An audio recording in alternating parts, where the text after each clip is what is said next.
저에게 다 있는 방송 별다방.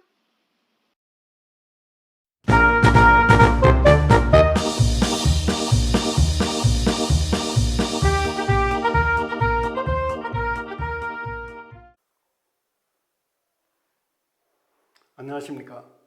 이번 시간에는 과진인해와 체중 개강에 대해서 설명하겠습니다.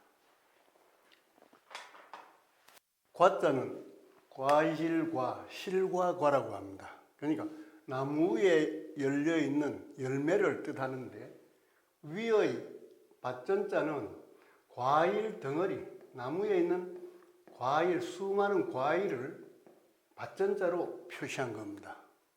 이걸 잘 몰라요. 왜 과실과 실과 과자가 밭전자가 위에 있느냐, 그렇게 생각하시는데, 이것은 과실의 덩어리, 그걸 갖다가 묶어가지고 밭전자로 표시한 겁니다. 근데 이 밭전자는 우레레자에도 밭전자가 나옵니다. 이게 우레레, 우레레. 자, 비가 올 때 우레가 치지요. 이것은 뭐냐? 구름의 덩어리입니다. 구름의 덩어리가 서로 부딪히니까 우레 소리, 천둥 소리가 나온다는 그런 뜻의 한자입니다. 그래서 이 우레레자는, 옛날 글자는 이렇게 밭전자가 세 개가 있습니다.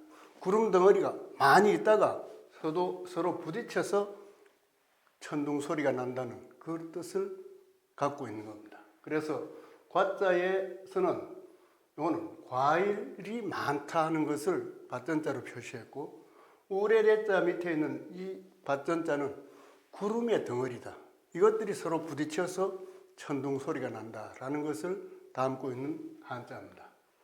그래서 이 한자를 쓸 때는 날일자처럼 쓰고 한의를 하고, 그 다음에 내려 꺾고 나무목을 만들어 주는 겁니다. 밭전자 쓰고 나무목을 써서는 안 되고 바로 연결해서 써야 된다, 이런 것을 알아두시면 좋습니다. 제가 여기서 판서하는 이 글은, 판서하는 필수는 거의 99.9% 정확합니다. 다른 어떤 사람들이 쓰는 것보다 제 필순이 정확하다는 것을 믿고 제가 쓰는 것을 잘 따라해 주시면 좋겠습니다. 진자는 보배 진자입니다. 보배인데 임금왕자가 왼쪽에 있습니다. 임금이 보배가 될 수 없어요. 이것은 구술옥자를 점을 빼버린 겁니다. 구술 가운데 가장 보배스럽다는 것이 바로 보배 진자입니다. 지난번에 이 진자에 대한 설명을 한번 한글로 기억하고 있는데, 이것이 무슨 뜻이냐? 사람의 사타구니입니다. 사람인자니까 이 사타구니죠. 사타구니에 쇠선을 끊었습니다. 이것이 삐친 석삼,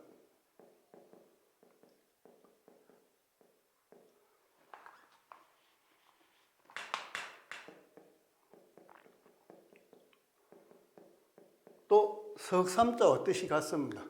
그 다음에 중요한 것은, 이것은 털 그릴 삼이라 이렇게 되어 있습니다. 훈과음이 털을 그린다, 사타구니에 털을 그린다는 겁니다. 이게 무슨 털이겠습니까? 바로 남자나 여자 성인의 음모, 양모다 하는 그런 뜻이 되는 겁니다. 그래서 이 글자는 단독으로는 잘 안 쓰이는데, 훈과음은 숫 많고 검을 진이라고 합니다.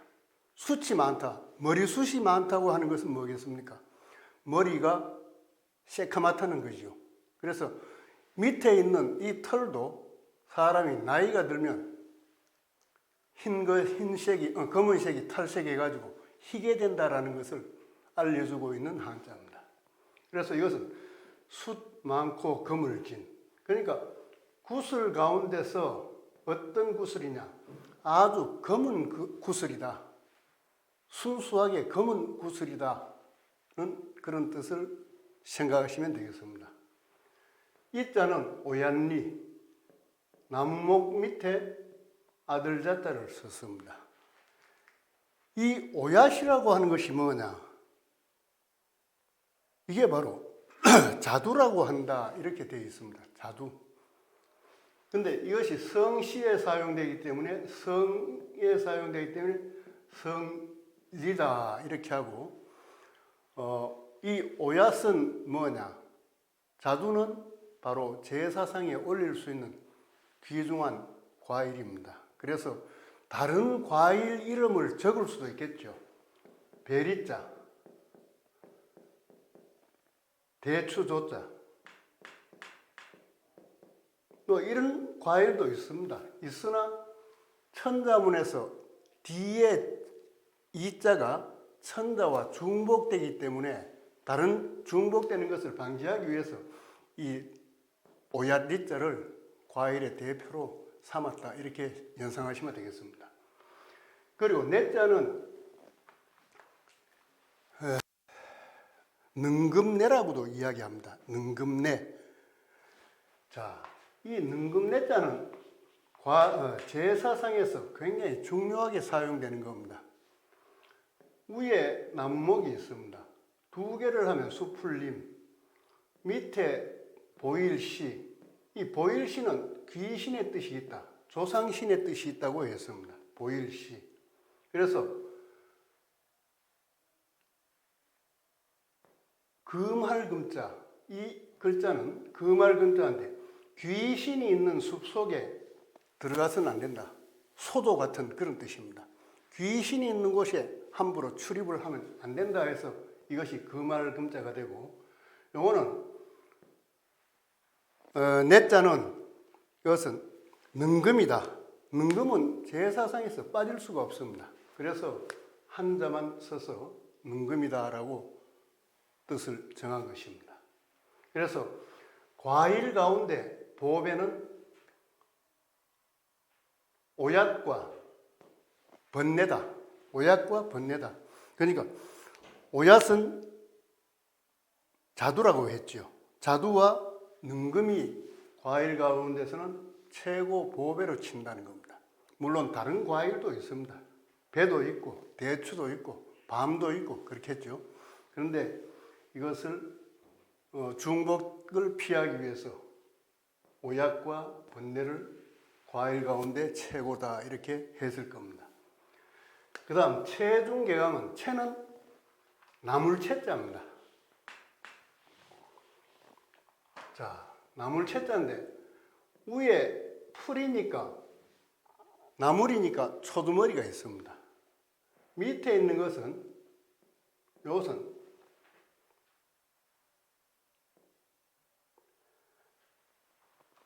분별할 변이라고 합니다.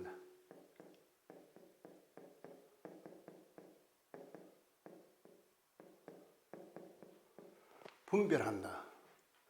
이것은 짐승의 발자국입니다. 짐승의 발자국 모양을 본떠서 만든 상형문자입니다. 근데 왜 분별해야 되느냐? 옛날에는 띄엄띄엄 사람들이 밀집해서 사는 곳도 있지만 띄엄띄엄 산촌에 사는 사람들도 많았다는 겁니다. 그 독립가옥에 사는데 밤에 어떤 짐승이 우리 집 주위를 다녀갔는가, 이것을 잘 분별할 필요가 있습니다. 분별하기 위해서는 뭘 가지고 분별하겠습니까? 냄새를 가지고도 분별 못하지요. 짐승이 없으니까. 그래서 짐승이 남기고 간 발자국, 이것을 가지고 어떤 짐승이 다녀갔다라는 것을 분별한다라는 뜻이 드러나는 겁니다. 그래서 이걸 잘 분별해야지 짐승으로부터 해를 당하지 않는다. 늑대가 다녀갔다, 곰이 다녀갔다, 여우가 다녀갔다, 발자국을 보고 알 수 있다는 겁니다. 이 짐승 발자국은 이것도 짐승 발자국의 하나입니다. 부수 214에는 214자에는 분별할병과 짐승 발자국 유, 요 두 바로 짐승의 발을 뜻한다, 발자국을 뜻한다, 이렇게 되어 있습니다. 그래서 위에 초두를 붙여가지고 나물 채자가 됩니다. 채소할 때 채자죠. 이 나물을 잘 분별해야 됩니다. 분별하지 못하면 어떻게 되겠어요? 독초를 먹을 수 있다는 거죠. 그래서 나물을 짐승 발자국 구분하듯이 잘 분별해서 먹어야 된다라는 뜻이 바로 나물 채자 속에 들어 있습니다. 오른쪽은 여러분들이 다 아실 겁니다. 무거울 중자입니다. 그래서 저는 이 글자를 풀이해 놓은 다른 책을 보니까 잘 이해가 안 돼요. 그래서 이해하기 쉽게 어떻게 하느냐. 이거는 마을리자입니다. 마을에 천 사람이 산다. 그러니까 중요하다, 무겁다 이렇게 기억하면 편할 것 같습니다. 그래서 쓰는 순서는 물론 이렇습니다.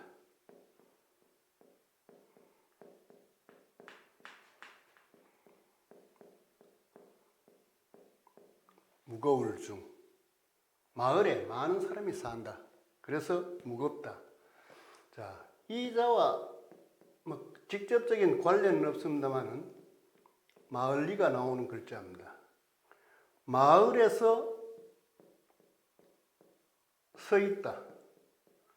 마을에서 높이 서 있다. 마을에서 높이 받든다라는 뜻입니다. 그러니까 이게 무슨 자입니까? 아이 동자입니다. 마을 사람들이 모두가 이제는 아이 하나 태어나면 받드는 그런 세상이 되었습니다. 그래서 지방 소멸 시대다 하는 그런 말이 나오죠. 애가 태어나지 않으면 소멸되는 겁니다. 바로 이것을 경계한 말이 바로 아이 동자가 아닌가. 아이를 많이 낳고 아이가 태어나면 높여주라라는 것이 바로 아이 동자의 뜻이다라고 저는 이렇게 새기고 있습니다.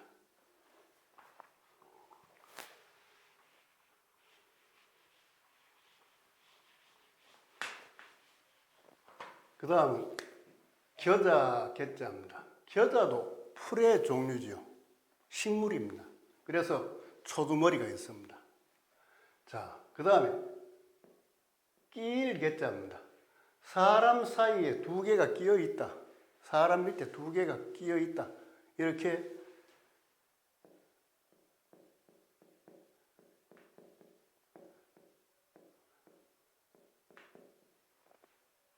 생각하시면 되고, 이것이 겨자, 겨자가 된 것은 겨자라는 것은 채소, 쌈을 싸 먹을 때 다른 채소들과 같이 먹을 때 반드시 필요하다는 겁니다. 고기를 싸 먹는다든지 뭘 할 때 겨자가 반드시 끼어 있다. 그 채소 속에 끼어야지 맛을 낼 수 있다라는 그런 의미로 기억해 두시면 되겠습니다.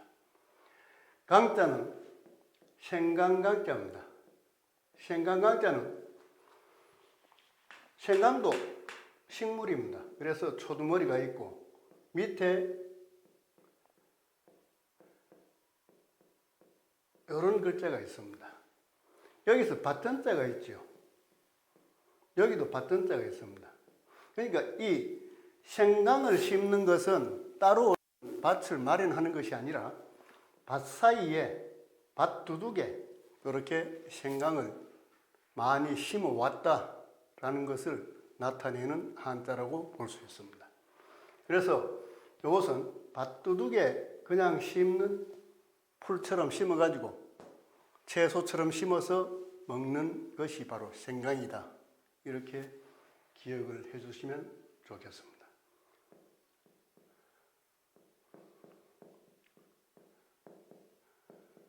이것은 강할강자와 뜻이 같습니다. 강할강.